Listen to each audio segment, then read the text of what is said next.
Hello dear student, आप सभी का स्वागत है लॉजिक स्फीयर एकेडमी पर। 2026 आ चुका है और सभी लोग जानते हैं कि बोर्ड एग्जाम 18 फरवरी से 23 मार्च के बीच होना तय है और सबसे पहला सब्जेक्ट हमारा हिंदी है।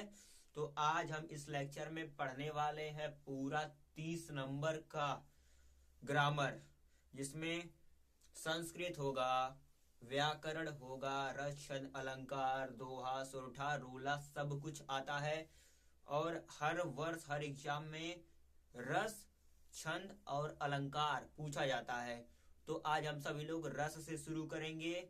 ये लेक्चर पहला लेक्चर है इसका, और ऐसे ही 3 से 4 लेक्चर और आएंगे जिसमें हम पूरा रस छंद और अलंकार 3 पार्ट में डिवाइड करके अच्छे से पढ़ेंगे। तो चलिए शुरू करते हैं देरी ना करते हुए। आज का हमारा टॉपिक है रस का। ये है हमारा बुक, ठीक है, ये देखिए ये है हमारा बुक और इससे पढ़ने वाले हैं हम लोग काव्य सौंदर्य के तत्व। इसमें हमारा पहला पार्ट है रस। आपको बता दूं, आचार्यों ने रस को काव्य की आत्मा कहा है। ठीक है, कविता पढ़ने अथवा नाटक देखने से पाठक या दर्शक को जो आनंद की अनुभूति होती है उसे हम रस कहते हैं। रस के 4 अंग माने जाते हैं। पहला स्थायी भाव, विभाव, अनुभाव और संचारी भाव बोर्ड पर लिखा हुआ है। अस्थायी भाव पहला पार्ट है जिसमें आते हैं 9 प्रकार के रस। ठीक है, चाय में बोर के खाने वाला रस नहीं है, ये रस है। आप आइए मैं आपको बताता हूं। रस, आचार्यों ने रस को काव्य की आत्मा कहा है, पूछा जाता है पद्य साहित्य में। रस के 4 भाग होते हैं, अस्थाई भाव, विभाव, अनुभाव, संचारी भाव। ठीक है, इसे याद कर लो। अब हम आते हैं अस्थाई भाव में। रस के 4 अंग हैं, अस्थाई भाव, विभाव, अनुभाव और संचारी भाव। अब इसका पहला पार्ट है अस्थाई भाव, यानी अस्थाई भाव। अस्थाई भाव में क्या होता है?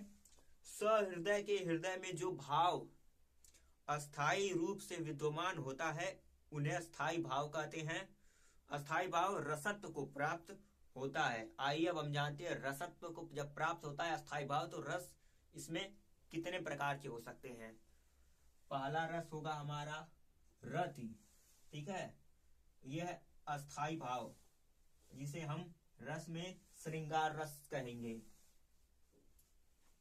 दूसरा है हास रस, जिसे हम हास्य रस कहेंगे। शोक रस, जिसे हम करुण रस के नाम से जानेंगे। क्रोध, ये भाव है, क्रोध की भावना। रौद्र रस, उत्साह की भावना। वीर रस, भय की भावना। भयानक रस, विस्मय की भावना। अद्भुत रस। इसके बाद आता है हमारा जुगुस्सा की भावना। विभत्स रस, निर्वेद की भावना, शांत रस।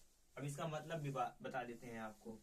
इसमें हास्य रस, शोक रस और वीर रस, ये 3 बहुत ही इंपॉर्टेंट होते हैं। वीर रस, करुण रस और ये हास्य रस, तीनों हमेशा पूछे जाते हैं 2 नंबर में। पहले तो आपको दिया जाएगा कि करुण रस की परिभाषा लिखिए, उदाहरण लिखिए, स्पष्टीकरण करिए, बताइए कि इसका मतलब क्या होगा।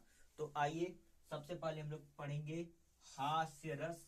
हास्य मतलब हंसी, ऐसी कोई चीज जिसको देखकर आपके मन में हंसी की भावना उत्पन्न होती है, तो वहां पे हास्य रस की उत्पत्ति होती है। ये तो सिंपल हुआ एक परिभाषा, जिसे कोई भी लिख दे तो नंबर मिल जाएगा, बशर्ते आपको एक अच्छा सा उदाहरण जरूर आना चाहिए।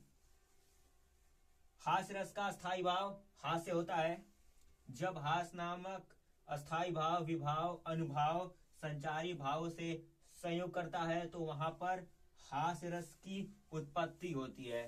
ठीक है, जिसके उदाहरण हैं, बड़े बड़े उदाहरण हैं। हंसी हंसी भाजे देखी दुल्ह दिगंबर को, पहुनी जय आवे हिमाचल के उछाह में। 2 लाइन में लिखना है, वैसे तो 5 से 6 लाइन का आता है एक में, लेकिन आपको केवल 2 लाइन में लिखना है उदाहरण के रूप में। मैं शॉर्ट में भी उदाहरण अपने YouTube के पोस्ट में डाल दूंगा। ठीक है, आगे बढ़ते हैं। और इसे आप नोट कर लीजिए।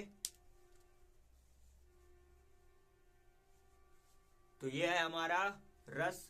अब हम स्टार्टिंग कर चुके हैं रस से और इसको हम पूरा अच्छे से डिटेल में पढ़ेंगे।